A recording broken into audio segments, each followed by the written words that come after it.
Everyone inside the church had come to bury Ethan Cole. What none of them knew was that Ethan was standing just a few meters away, watching his own funeral. 7 years had passed since he disappeared. His face looked older. His body carried scars. His clothes were worn from the long journey home. But Ethan Cole was very much alive. Through the open church doors, he could see a large framed photograph of his younger self beside a closed coffin. People dressed in black filled the wooden seats. Some were crying. Others sat silently with their heads lowered. At the front of the church sat Ethan's wife, Claire. For 7 years, Ethan had survived with only broken memories of her face. He had imagined returning home and finding her waiting for him. But the man sitting beside Claire was Lucas Grant, Ethan's former business partner and closest friend. Lucas placed one hand gently on Claire's shoulder as she wiped tears from her eyes. Then Ethan saw the ring on her finger. It was not the ring he had given her. Claire had not only accepted that Ethan was dead, she had married Lucas. Ethan's first instinct was to walk into the church and tell everyone the truth. He wanted to call Claire's name and watch her realize that her husband had returned. But something stopped him. Lucas was wearing Ethan's old company watch, the same watch Ethan had been wearing shortly before the accident. Ethan quietly stepped away from the entrance before anyone noticed him. If Lucas had taken his company, his home, and his wife, Ethan needed to discover what else he had taken. 7 years earlier, Ethan and Lucas had built one of the town's most successful construction companies.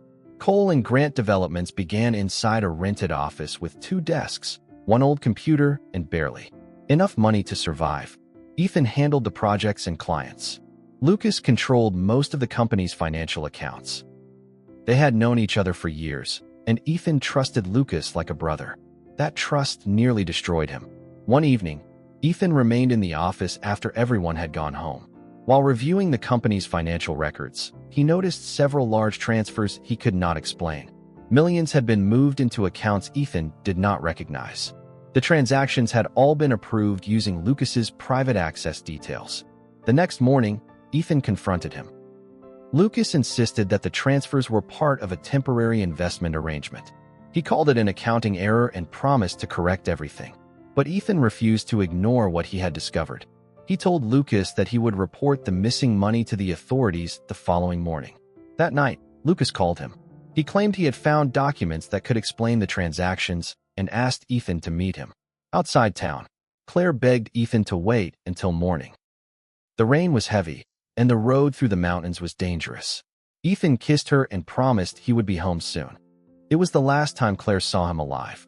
Ethan drove alone through the storm toward the meeting point. Lucas never arrived. Instead, a large vehicle appeared behind Ethan's car. It moved closer until its headlights filled his mirrors. Then it struck the back of his vehicle. Ethan struggled to control the car, but the vehicle hit him again and forced him toward the edge of the road. His car broke through the barrier and crashed near the river below. The impact threw Ethan from the vehicle before it caught fire. The following morning, 2 hikers found him unconscious several kilometers downstream. He had no wallet, no phone, and no identification. His head injury was severe. The hospital registered him as an unknown patient. When Ethan finally opened his eyes, he could not remember his name. He did not know where he lived, what work he did, or whether anyone was searching for him. Recovery took years. Ethan learned to walk properly again, but his memories returned much more slowly. Sometimes, he remembered a woman's laughter. Other times, he saw an office window, a company logo, or rain striking the roof of a car. The memories came without names or explanations. He traveled between rehabilitation centers and temporary homes, searching for anything that might help. He understood who he had been. Then, one afternoon, Ethan saw an old newspaper in a waiting room. There was a photograph of a building project with the words Cole and Grant Developments printed beneath it. The moment Ethan saw the company logo, something inside him changed. A name returned to him. Ethan Cole. He searched the name online. He found photographs of himself, reports about his disappearance, and articles describing him as a respected businessman who had died in a tragic accident. He also found the name of his hometown. A few days later, Ethan began the journey home, believing that his family had spent 7 years waiting for him. He was wrong. The first place he visited was his old house. He remained across the street and watched the front door. Lucas came outside wearing Ethan's old watch. A few moments later, Claire followed him.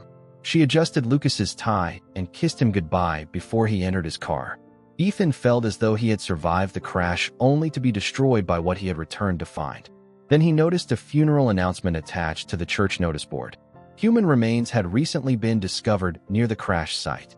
Lucas had identified them as Ethan's, and the town was finally holding a funeral.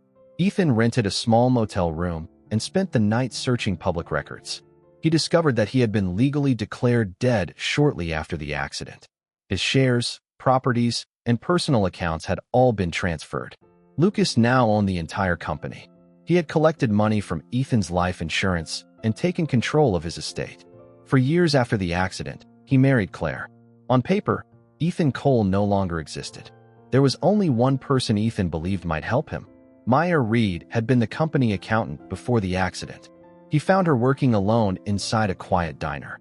When Ethan entered, Maya stared at him and dropped the cup in her hand. She recognized him immediately. "Everyone said you were dead," she whispered. Ethan sat across from her. Someone needed them to believe that. Maya revealed that Lucas had fired her shortly after Ethan disappeared. Before she left the company, she discovered several documents signed with Ethan's name weeks after he had supposedly died. She had questioned Lucas, but he accused her of stealing company information and threatened to have her arrested. Maya had secretly kept copies of the records. She led Ethan to a storage unit containing old folders, bank statements, and flash drives. The documents showed that Lucas had transferred millions into private accounts before Ethan's accident. After Ethan disappeared, the money was quietly returned to the company. Lucas had created the appearance of an accounting mistake while keeping control of everything Ethan owned. Maya also found the report used to identify the remains near the river. There had been no confirmed DNA match. The remains had been identified using Ethan's wallet, wedding ring, and company watch. Lucas had personally provided all three items. The sight of the watch unlocked another memory. Hours before the crash, Lucas had noticed that the clasp was broken. He offered to have it repaired. Ethan had handed it to him and never received it back. The watch had never been inside the car. Neither had Ethan's wallet or wedding ring. Lucas had placed them near someone else's remains to convince the world that Ethan was dead. Meanwhile, Claire had never completely stopped mourning Ethan. Even after marrying Lucas, she kept an old photograph hidden in a drawer. Lucas had handled the investigation, the legal documents, and every detail surrounding Ethan's death. Whenever Claire questioned him, he showed her reports and evidence proving that Ethan was gone. He repeatedly told her that refusing to move forward would destroy her life. Over time, Claire believed him. The following morning, she found an envelope beneath her car's windscreen. Inside was a short message. "Meet me where we made our first promise. Come alone." Claire went to the old church where she and Ethan had once planned their future together. She entered slowly, believing someone was playing a cruel joke. Then Ethan stepped into the light. For several seconds, neither of them could speak. Claire shook her head and moved backwards. She had buried Ethan in her heart years ago. Seeing him alive felt impossible. Ethan walked closer. Claire reached out and touched the small scar near his eyebrow. He had received it as a teenager after falling from his bicycle. It was the proof no photograph or document could provide. Her husband was alive. Claire began to cry. She apologized and tried to explain why she had married Lucas. Ethan asked her to tell him everything. Claire revealed that Lucas had controlled every part of the investigation. He arranged meetings with the police, managed the company, and handled Ethan's estate. Years later, when human remains were found near the crash site, Lucas immediately identified them. Claire had trusted him because she believed he had been Ethan's closest friend. Now she understood that Lucas had been protecting himself. Ethan wanted to confront him immediately, but Maya convinced him to wait. They needed more than financial records. They needed Lucas to admit that the crash, the false identification, and the stolen company were connected. That evening, Lucas received a call from an unknown number. When he answered, a familiar voice spoke 6 words. "You should have checked the river." The call ended. Lucas remained frozen inside his office. He had spent 7 years believing Ethan was dead. Now the man he had tried to erase had returned. Lucas received a message instructing him to go to the company office after midnight. He arrived believing someone was attempting to blackmail him. Instead, he found Ethan standing beside the window. For the first time in 7 years, Lucas looked afraid. He tried to convince Ethan that the crash had been an accident. He claimed that he had spent years grieving and had only taken control of the company to protect it. Ethan placed the stolen financial records and false identification report on the desk. Then he looked directly at Lucas. "Whose remains are inside my coffin?" Lucas's expression changed. He accused Ethan of returning to destroy everyone's lives. Ethan reminded him that he had stolen money, arranged the meeting, and sent the vehicle that forced his car from the road. Lucas finally lost control. He admitted that the driver had only been ordered to frighten Ethan. He claimed that the crash was not part of the plan. But when Ethan disappeared, Lucas realized he had been given an opportunity. He used the accident to take over the company and convinced everyone that Ethan was dead. Years later, when unidentified remains were found near the river, Lucas placed Ethan's belongings with them and pushed for an immediate identification. He believed a funeral would finally end every question. Lucas stepped closer to Ethan. "You were supposed to disappear," he said. "You had no name, no memory, no life to return to." What Lucas did not know was that every word was being recorded. A small device had been hidden beneath the files on the desk. Maya had already sent copies of the financial records to the police before the meeting began. Officers entered the building moments later. Lucas was arrested for attempted murder, fraud, identity theft, and falsifying evidence. The man who had stolen Ethan's life finally lost the life he had built from lies. The following morning, Ethan visited the cemetery. He stood before a headstone bearing his own name. For 7 years, the world had treated him like a dead man. His company had continued without him. His wife had mourned him. His best friend had replaced him. Now Ethan had to decide what kind of life he wanted to rebuild. Claire joined him at the grave. She removed the ring Lucas had given her and held it in her hand. She apologized for believing him. Ethan told her that neither of them could undo the years they had lost. Trust would not return in one conversation. Their marriage could not simply continue as though nothing had happened. But healing could begin with the truth. In the months that followed, Ethan's legal identity was restored. The false death certificate was canceled, and his company and remaining properties were returned to him. But Ethan no longer cared only about reclaiming what Lucas had stolen.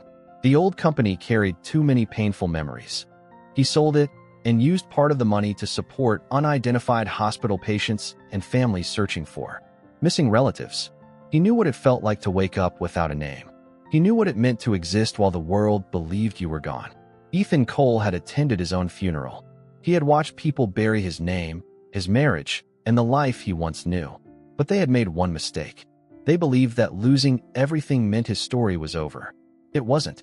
Sometimes, the truth returns long after the world has buried it. And sometimes, surviving is only the beginning. Your story is not over yet.